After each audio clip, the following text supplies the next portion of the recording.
Good evening, ladies and gentlemen. Let's just jump right into this news about the appeals court, which ruled that the Constitution protects your right to openly carry a gun in public. How? How? I don't agree with this ruling at all. Not one bit. I'm trying to understand this. I mean, what I'm reading from like thehill.com, they're saying things like, the judges that ruled this, that made this ruling, said we do not take lightly the problem of gun violence. So, of course, taking note of the recent smatterings of gun violence and murders across the nation and leaking into Canada, apparently. But for better or worse, the Second Amendment does protect a right to carry a firearm in public for self-defense. Have these folks forgotten what the Second Amendment was written for, or the context in which the Second Amendment and most of the first 10 amendments were written? The Bill of Rights. Let me give you all a history lesson. Let's roll the clocks back to like the period of 1787 or 1791. It was a time when America was great, right? If we're talking about making America great again, you had Alexander Hamilton right there, played by Lin-Manuel, whatever his name is. But no, seriously, Hamilton put together, along with some of his patriot brothers and sisters, they put together this thing called the Federalist Papers, and they put it together under the name Publius. It was like their pseudonym. And the goal of these Federalist Papers was to explain to all Americans in the 13 colonies who had just won their freedom from Great Britain and whatnot that, hey, the Constitution that we're trying to write is actually a good thing. The Bill of Rights that we're trying to put together is actually a good thing. And there was a lot of discussion about the Second Amendment. The Second Amendment, if you don't know it, it is as stated. It's pretty clear, actually. And it basically says a well-regulated militia being necessary to the security of a free state, the right of the people to keep and bear arms shall not be infringed. And I think what most people, what a lot of people are getting caught up on is that comma after a free state. They think that that's like the end of the sentence, and that there's a new sentence that says the right of the people to keep and bear arms shall not be infringed. But that is not the case, my friends. Unfortunately, and for me, fortunately, to help my argument, if you read the Federalist Papers, there is one in particular, number 29, concerning the militia.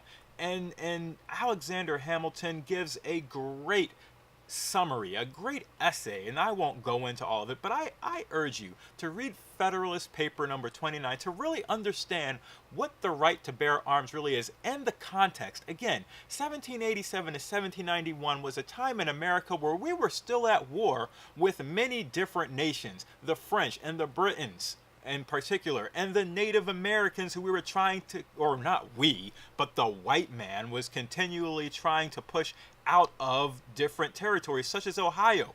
The Northwest Indian War was currently happening, and they were the Indians in Ohio were supported by the Britons, by the French, by many other nationalities. And so for the U.S., they were taking losses left and right because we didn't have a really strong military. The white men in America at the time didn't have a really strong military. So they needed to have a militia ready, people that had arms ready. But they were all part of a regimented, well-trained militia.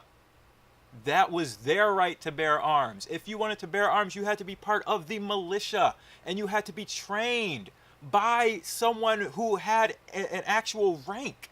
And that's what is stated in these Federalist Papers. I'm not going to go into it, but all you have to do is research. You can go to the Congress website, and it's all there. One of the best parts that I read here is that they would be properly armed and equipped. They would be trained at least once, if not twice a year. That's the basis of the Second Amendment. And it all comes from, if you really want to go back in history, from the great Patrick, I can't remember his name, Patrick Henry or something is what I believe his name was, who said, give me liberty or give me death, which really raised the alarm for the Americans at that time to go to war and to get their freedom. But Patrick Henry gave a speech June 14th, 1788 on the need for a militia. And again, he said, trained militia with guns, not just people running around with guns and toting them all willy-nilly in public. This is not what the Second Amendment was written. It's not why it was written at all. So I just feel like we're just, for those of us that follow the Constitution closely, and I like to follow the Constitution closely by the book, the judges in this ruling and all the courts that are ruling that, you can carry your gun wherever and do whatever, it's wrong. It's wrong. The militia was for insurrections. It was for things that were going to happen in the early 18th century to late 18th century. They were worried that America was going to fall apart. They weren't worried about, some kid taking Ritalin, coming into a school with a gun. They weren't worried about people walking down the street shooting people. No, they were worried about other countries interfering physically, not in elections, of course, even though they probably did interfere in elections back then. It's probably a lot easier. But this is not what the Second Amendment was written for. I do not believe that people should be allowed to walk up and down the street with a gun unless they are part of a well-trained militia and they are being trained twice a year on how to use that gun. Because so many people with guns have no idea how to. Heck, the police officer at the Trader Joe's in California doesn't even know how to use a gun. I don't know all the story about that, but apparently he shot and killed an employee at Trader Joe's when he was supposed to shoot the guy that had the gun. So I don't get it. Let me know your thoughts on this ruling, this district court. What is it? A federal circuit, whatever court, and their 9th U.S. Circuit Court of Appeals. What do you think about their ruling? Were they right? I think they were terribly wrong. Terribly wrong. We are just completely misinterpreting the Constitution and the Bill of Rights, just all over the place. But let me know what you guys think. I am really interested, and I will see you all tomorrow. Peace the heck out.